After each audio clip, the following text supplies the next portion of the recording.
Hello and welcome to Amplify, the video series where we interview thought leaders about best practices, trends, and their experiences in creating engaging campaigns. Today I'm speaking with Matt Clark, Assistant Dean of Advancement at Syracuse University. Matt, we have had the privilege of working with you on past campaigns, and we're very excited to speak with you today. Welcome to Amplify. Thank you for having me. It's good to see you again. Yeah, well, I'm really excited to talk to you because there's so much that I hope we can dive into with messaging and engaging the audience and all of that as pertains to higher ed. But in the first place, what drew you to a career in higher education? So I'll start by saying I was a technical writer for corporate America for about 10 years, and it did not feed my soul.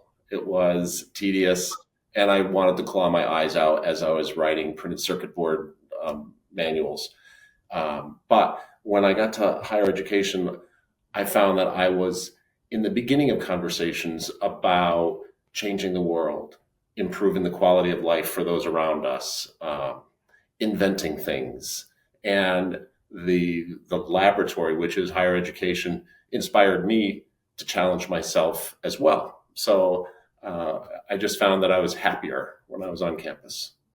Oh, I love that. I mean, there's certainly that vibe, being around the young people that is very exciting and invigorating. Can you just explain a little bit about what you do? Like, what is that role? What are you responsible for?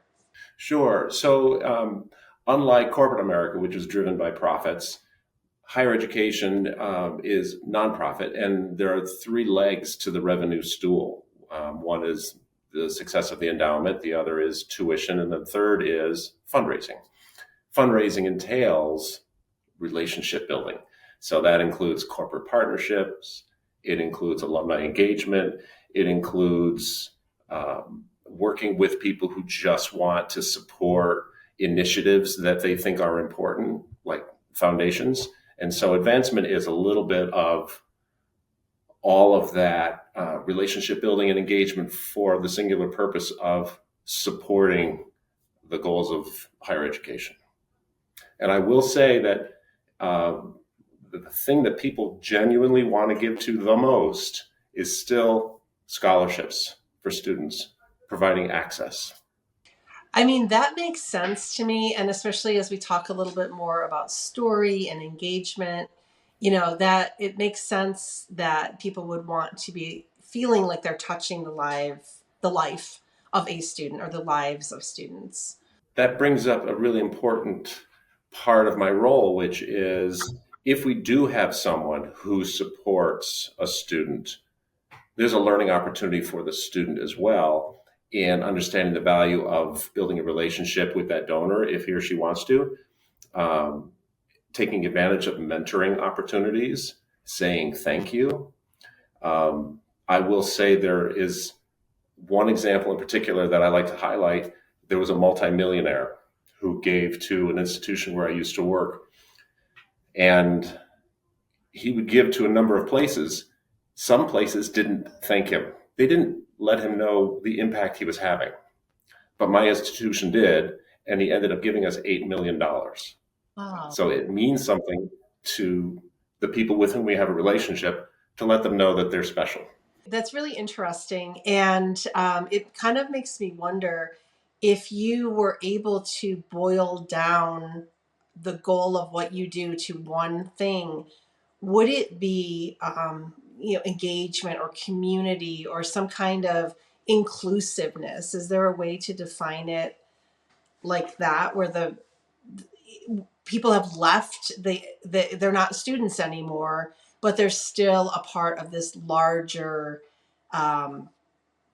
initiative, this larger community? Is that accurate? It is, but the relationship changes over time. So when they're students, we have to have a student engagement effort so that they feel the sense of community while they're in the school, so that they build a friendship, so they understand the impact that external supporters have had on their opportunities. Then when the students graduate, for maybe the first 10 years, they still think of their school as what it was when they were there, and they want to go back to that, but at the same time, they're starting to get married and have children and everything, and they realize, oh no, the world is changing, and so we have to have a different kind of an engagement with them, still helping them understand that the community that they're in evolves as they age. And then when they build their careers and become successful professionals, we begin to introduce them to the opportunities for their companies or for their organizations to have partnerships with higher education. And it might be through offering internships to current students, it might be research partnerships, and it might be just supporting an initiative like a program called It Girls that we have at the school where I work. And that is a way to introduce information technology, information science to young women, to improve opportunities for them, because a lot of them don't see themselves in those roles. So a donor may see that as something that speaks to their soul. Right. And, that what you just shared about the thank you being so important, it just reminds me that it's a conversation, it's a relationship. It's not just you putting out messaging all the time. There's more to it than that.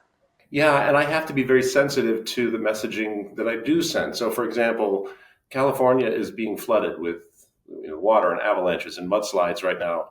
How insensitive, how ignorant would it be for me to send a solicitation message to the West Coast? So there needs to be empathy in all of the relationships. And we have to recognize, too, that we can't just go to our constituents with our hand out all the time. If we're never doing anything for them, then that is a one-sided, lopsided relationship.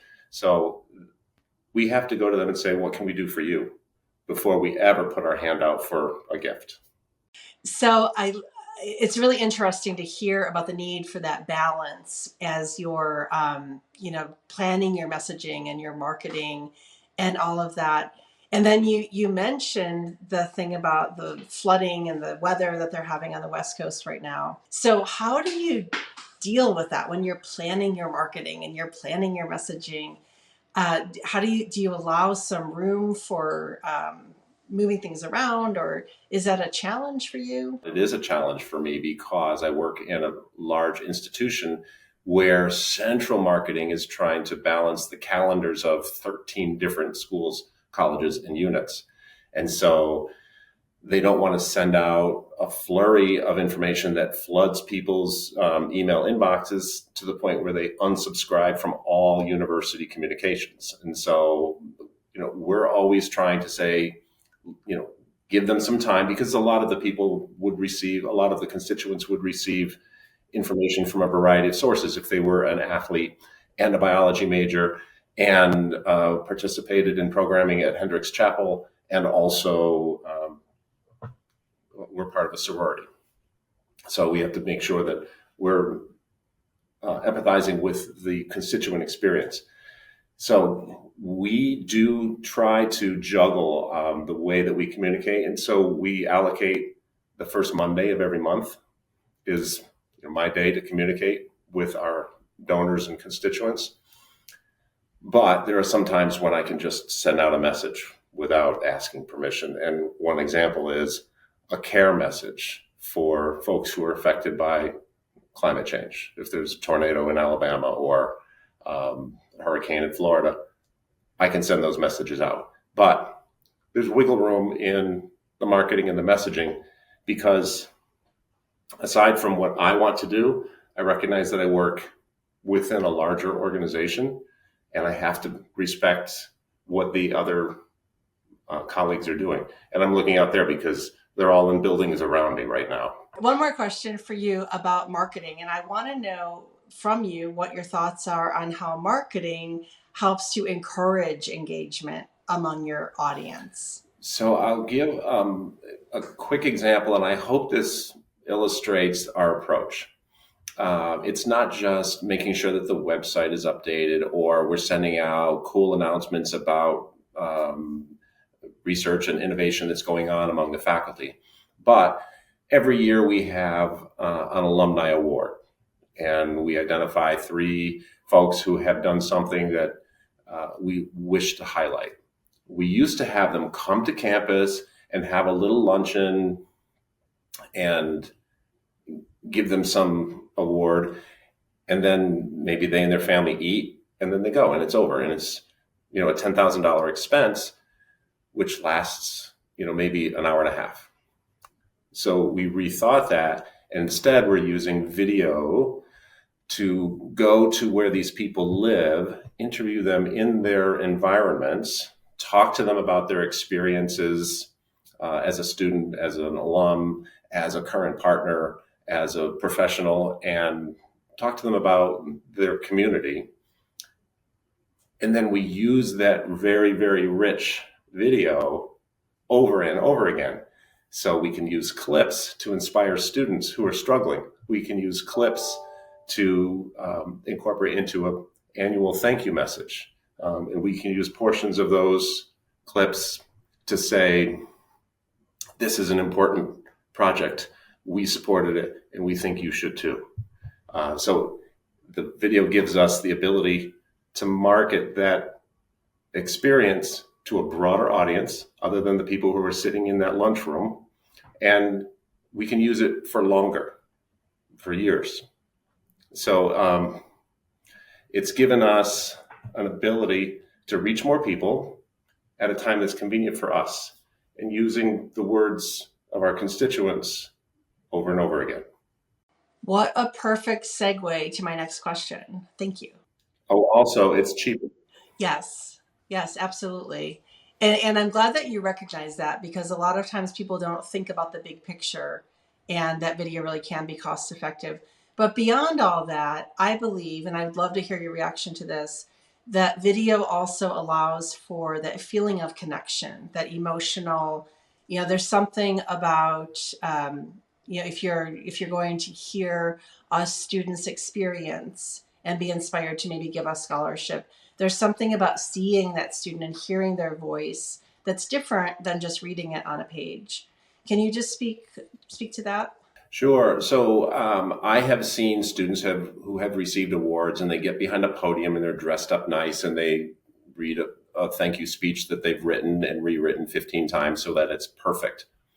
I've also seen thank you reels from students who are sitting in their dorm room, or alumni who have received an award in their home, much like what you've got there with your plants and your books in the background and your Mackenzie Childs bowl. And I'm inspired by their words because it just comes across as so much more authentic. How else could the donor have seen the impact that he had if that student wasn't willing to open herself up to communicate that way? It would have been a very different experience if she were up on a stage behind a podium, dressed up, reading a pre-written speech. So using video allows us to get to know the people with whom we're working so much better. And I value it so much more than the more formal experiences that were the part of my earlier career. Yeah, that's interesting. And I often think that there's a place for everything, but video can be a powerful tool, certainly. Is there any example you can give of a time when video helped you achieve a goal professionally?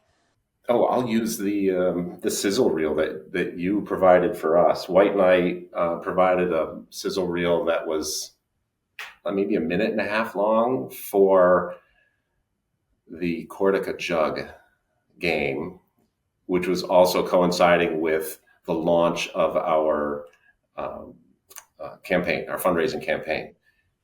And it was so professionally done. It was enthusiastic. It was engaging. And I couldn't take my eyes off the sizzle reel. And we were able to use that over and over again. But the best part is that we showed it at MetLife Stadium for, was it 43,000 attendees, plus everyone that was watching the game live streaming. And we could never have had that impact with, the president speaking to a group of people attending a gala. So the video, I'm sure, and it appears on the website too, that video had an impact that we never could have had if we just had a person speaking. Yeah, that's awesome. And I love that example, because then you could see that people were not just enjoying the video, but actually donating and giving, dollars. That's right. There was a giving link uh, in the video. I also love that our opponents had to sit through and watch our sizzle reel at the football game. So, Well, what are you going to do? So thinking about, staying on the topic of video, thinking about how it's been successful for you for many reasons that you've shared, the cost and the ability to reach people, connect on an emotional level. What would you say to those who are a little hesitant to dive into the world of using video? so there is a contingent of folks who want to keep doing things the way they've been doing them because that's the way that they've always been done. And it's kind of embarrassing to be in higher education and not be innovative. There's a fear that there's some loss of control when a video can be shared or edited. And I would say that you always have the original and you can control the messaging, the timing, the lighting, the interviewees in that original video. What I would hope is that as technology continues to change and the opportunities for special effects can be incorporated, that these videos will become even more impactful. And those who are slow to embrace them will begin to see the long lasting impact that messaging can have, especially because their constituents are changing. The boomers are less likely to be the decision makers, and the Gen X's and Gen Z's are becoming more powerful in some of the decisions. And then millennials are going to be following them very quickly. So you need to speak to them in the language that they're used to. And if you keep hanging on to older ways of communicating, you'll lose that audience. Yeah, very true. People enjoy consuming material in different ways. And more video is popular and accepted. And, there's lots of data to back that up. It's not the only way, but it is becoming increasingly important, I would say. And not just because that's our business. I just believe it to be true. So question for you. You said something about people may be hesitant to dive into this because maybe they don't have control or they feel like they don't have control over how the video will be edited or how they will be portrayed. And that's a little scary. So I have a question for you about when you do outsource and hire somebody to help you with your marketing or, other things similar to marketing, like video production, perhaps. I'm certain that trust is a big factor when you're looking for somebody to work with. Are there other attributes that you look for when you're hiring, like, say, a marketing company? So I will say that in the partnerships that I've embraced with video production companies, the successful partners have always been folks who spoke in the same voice as my organization. So I'll give the example of the last video company that we hired. They had to travel to Tulsa to interview somebody. They had to travel to Philadelphia to interview someone. They checked with us first. They checked with the interviewee first to see how they felt about the process, what kinds of concerns they may have before they ever bought a plane ticket. And I thought that was a really valuable demonstration of the way that they would treat our school family. And I began to trust them because they were treating our constituents the way that I would.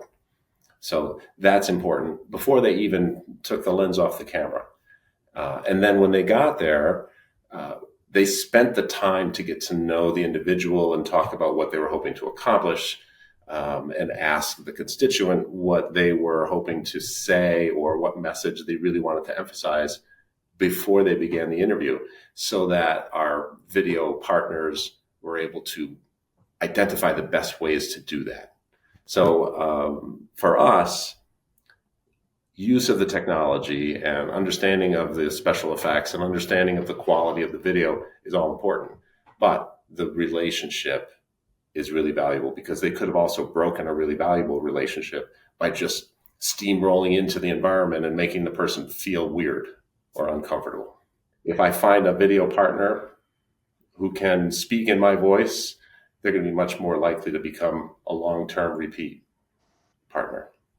Yeah, I love that answer because so much of at least that's how I'm working to build my business is it's relationships, it's trust. It's just it's so important. There's people out there with gimmicks and shortcuts and this and that, and it just doesn't work when you're looking for a quality long-term relationship and to produce really high quality products at the end of the day where you're talking to real people. I'm not talking about actors as much, although of course we treat our actors with respect as well. But it's something for people to be vulnerable in front of a camera, and leading them through that process with empathy is really important. I think that for me, the distinction is when it's evident they're speaking with someone instead of speaking at someone. Yes. And I just think of all of the TV commercials, very often car salesmen and personal injury lawyers are just blasting, through the TV screen, and they've produced 14 videos that they know that they're going to schedule throughout the month. And it's evident to those of us who are watching it that they're speaking at us. They're not speaking with us. And so anytime that I hire a collaborator who's going to be using video, I want to make sure that the folks that we're speaking with recognize that they're in a conversation, that they're not just being shouted at, or that they're not just being used as a puppet. Yeah, that's awesome, Matt. Thank you for articulating that. I think that's a really important point that many people overlook and don't give enough attention to, but it's very important. The video experience is part of our stewardship as well, because like I said before, thanking someone is important. Making them feel good about their choice to do business with the school, or to support the program, or to help a student, making them feel good about the decision is really important in follow-up support. So it's not just saying thank you for your gift, or thank you for speaking on this panel, or thank you for hosting an intern at your company. It's more, how do you feel about your experience? And so the example I gave about the video partners is just more of the same, is how do you feel about your engagement with our school? Right. Right. And that kind of comes full circle to where we started talking about this holistic building of community and building of the relationship that evolves over time, and nurturing that. It's a nurturing, you're in it for the marathon, not the sprint. It's an ongoing thing where you're making sure that they understand your gratitude too. And every once in a while, I feel like I'm at mile 25 of the marathon. So it's good to run into people who give us energy to keep going for that last mile. Right. Right. No, that's awesome. Matt, I have gone through all of my questions. Is there anything I didn't ask you that you'd like to talk about? We meet people in different stages of their careers. And I'm wondering if you've ever run into someone who felt like that they were being asked to say something that was not their authentic voice, and how do you help them change it so that it is? That's a good question. And you're talking about when we're doing a video project and interviewing someone. Yeah, and I'm thinking about when we've lined up a list of people that we'd like you to interview, and we're hoping that they all say that, we're great and you should come along for the ride with us and blah, blah, blah. But then you come across someone whose experience maybe is different than what we understood it to be. And how do you elicit their authentic voice? Anytime you're going into an interview not knowing how they feel ahead of time, there's a risk that you can run into that. So pre-production is very important, making sure you're interviewing the right people. But if you do run into that situation, I would just dig deeper and continue the conversation and see what's there, because there's some reason that person was on the list. And even if they have a bone to pick with the university or institution, let them have their say, hear them, make them feel heard and seen, But then, as you keep going, there may still be some gold there to mine. There may still be something great that they did love about it, even if they're really annoyed that the college didn't thank them the last time they donated. But maybe you can get them to remember why they donated in the first place. It's just like going a little bit deeper, I think would be my approach. It's been fantastic talking to you. I really appreciate hearing your insights and your experiences. It's great to reconnect with you. And yeah, thank you for being on Amplify.